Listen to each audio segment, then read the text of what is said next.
ಕುವೆಂಪು ವಿಶ್ವವಿದ್ಯಾಲಯದಲ್ಲಿದ್ದೀವಿ. ಇಲ್ಲಿ ಸಿಬ್ಬಂದಿಗಳಿದ್ದಾರೆ, ಅವ್ರನ್ನ ಒಂದು ಮಾತಾಡ್ಸೋಣ ಅಂತ ಬಂದಿದ್ದೀವಿ. ಅವರ ಅಭಿಪ್ರಾಯನ ಕೇಳೋಣ.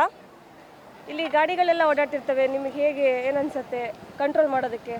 ಕಂಟ್ರೋಲ್ ಮಾಡ್ಬೋದು ಮೇಡಮ್, ಏನು ಕಷ್ಟ ಏನು ಅನ್ಸಲ್ಲ. ಬೇರೆ ದಿನಕ್ಕೂ ಈ ದಿನಕ್ಕೂ ಏನು ವ್ಯತ್ಯಾಸ ಇದೆ? ಸ್ವಲ್ಪ ಈ ದಿನ ಸ್ವಲ್ಪ ಬಿಸಿ ಐತೆ, ಬೇರೆ ದಿನ ಫ್ರೀ ಆಗಿರುತ್ತೆ. ಮಕ್ಕಳೆಲ್ಲ ಯಾವ ರೀತಿ ಸ್ಪಂದಿಸ್ತಾರೆ ನಿಮಗೆ? ಗಾಡಿಯಲ್ಲಿ ನಿಲ್ಲಿಸಿ ರೆಸ್ಪಾನ್ಸ್ ಕೊಡ್ತಾರೆ. ಅಂದರೆ ಟ್ರಿಬಲ್ ರೈಡಿಂಗ್ ಹೆಚ್ಚಿಗೆ ಹೋಯ್ತವ್ರೆ, ಹೇಳಿದ್ರೆ ಇದು ಮಾಡಿ ನಾವು ಒಳ್ಳೆ ರೀತಿಯಲ್ಲಿ ರೆಸ್ಪಾನ್ಸ್ ಮಾಡಿದ್ರೆ ಅವರು ಇದು ಮಾಡಿ. ಟ್ರಿಬಲ್ ರೈಡಿಂಗ್ ಹೋಗಕ್ಕೆ ಬಿಡ್ತೀರಾ? ಇಲ್ಲ ಬಿಡಲ್ಲ ಬಿಡಲ್ಲ, ಆದರೂ ಹೋಗ್ತಾರೆ. ಆದರೂ ಹೋಗ್ತಾರೆ. ಅಥಾರಿಟಿ ಮಾಡ್ತೀವಿ ಮೇಡಮ್. ಈ ದಿನ ಊಟದ ಭೋಜನ ಸಂಚಾಲಕರು ನಮ್ಮ ಜೊತೆ ಇದ್ದಾರೆ, ಅವ್ರ ಜೊತೆ ಮಾತಾಡ್ಸೋಣ ಬನ್ನಿ. ಎಲ್ರಿಗೂ ನಮಸ್ಕಾರ. ಇದು 3 ದಿನಗಳ ಸಹ್ಯಾದ್ರಿ ಉತ್ಸವ 2026 ಕಾರ್ಯಕ್ರಮ.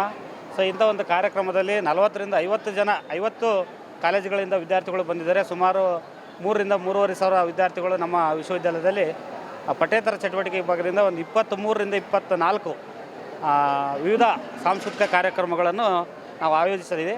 ಸೊ ಇಂಥ ಒಂದು ಕಾರ್ಯಕ್ರಮಕ್ಕೆ ನಮ್ಮ ವಿಶ್ವವಿದ್ಯಾಲಯದ ಸಂಯೋಜಿತ ಕಾಲೇಜುಗಳು, ಸ್ನಾತಕೋತ್ತರ ಸಂಯೋಜಿತ ಕಾಲೇಜುಗಳು ಸುಮಾರು 3ರಿಂದ 3,500 ವಿದ್ಯಾರ್ಥಿಗಳು ಇಲ್ಲಿ ಆಗಮಿಸಿದ್ದಾರೆ.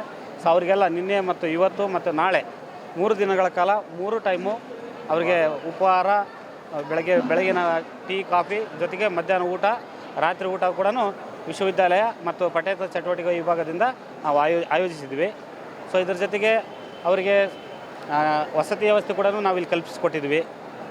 ಅವ್ರ ಜೊತೆಗೆ ಬಂದಂಥ ಟೀಚರ್ಸಿಗೆ ಕೂಡ ನಾವು ಗೆಸ್ಟ್ ಹೌಸಲ್ಲಿ ಎಷ್ಟು ಸಾಧ್ಯ ಆಗುತ್ತೋ ಅಷ್ಟನ್ನು ನಾವು ಅವ್ರಿಗೆ ವಸತಿ ಕಲ್ಪಿಸ್ಕೊಟ್ಟಿದ್ವಿ, ಹಾಸ್ಟೆಲಲ್ಲಿ ವಸತಿ ಕಲ್ಪಿಸ್ಕೊಟ್ಟಿದ್ವಿ.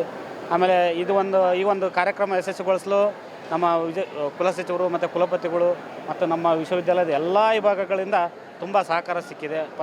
ಎಸ್ಪೆಷಲಿ ಇಂಜಿನಿಯರಿಂಗ್ ಸೆಕ್ಷನ್ ವಿಭಾಗ ಮತ್ತು ಎಸ್ಟೇಟ್ ವಿಭಾಗ ಮತ್ತು ಕನ್ನಡ ವಿಭಾಗ, ರಸಾಯನಶಾಸ್ತ್ರ ವಿಭಾಗ, ನಮ್ಮ ಕನ್ನಡ ವಿಭಾಗ ಕದಮ ವಿದ್ಯಾರ್ಥಿ ನಿಲಯದಿಂದ ಕೂಡ ನಮಗೆ ತುಂಬ ಸಹಕಾರ ಸಿಕ್ಕಿದೆ. ಆಗ ನಮ್ಮ ನಾನ್ ಟೀಚಿಂಗ್ ಸ್ಟಾಫ್ ಇರ್ಬೋದು, ಹೈದರಾಬಾದ್ ಕರ್ನಾಟಕದಲ್ಲಿರುವಂಥ ಅಂಜಿನಪ್ಪ ಇರ್ಬೋದು, ಸುಭಾಷ್ ಇರ್ಬೋದು, ಮಹೇಶ್ ಅವರು ಇರ್ಬೋದು, ಶ್ರೀಶೈಲ್ ಸರ್ ಇರ್ಬೋದು, ನಮ್ಮದು ಸಸ್ಯಶಾಸ್ತ್ರ ವಿಭಾಗದ ಪ್ರೊಫೆಸರು, ಹಾಗೆ ಇನ್ನು ಹಲವಾರು ಪ್ರಾಧ್ಯಾಪಕರು ಮತ್ತು ಪಠ್ಯೇತರ ಸಿಬ್ಬಂದಿ ವರ್ಗದವರು ಕೂಡ ನಮಗೆ ಸಹಕರಿಸಿದ್ದಾರೆ. ಹಾಗಾಗಿ ಎಲ್ಲರಿಗೂ ಮತ್ತೊಮ್ಮೆ ಅಭಿನಂದಿಸ್ತೀವಿ. ನೋಡಿದ್ರಲ್ಲ ವೀಕ್ಷಕರೇ, ಅವರೊಂದು ಊಟದ ವ್ಯವಸ್ಥೆಯನ್ನು ಹೇಗೆ ಮಾಡಿದ್ವಿ, ಎಷ್ಟು ಜನಕ್ಕೆ ಮಾಡಿದ್ದೀವಿ ಅನ್ನೋದನ್ನು ಸಂಪೂರ್ಣ ಮಾಹಿತಿಯನ್ನು ನಮಗೆ ನೀಡಿದ್ದಾರೆ. ಧನ್ಯವಾದಗಳು.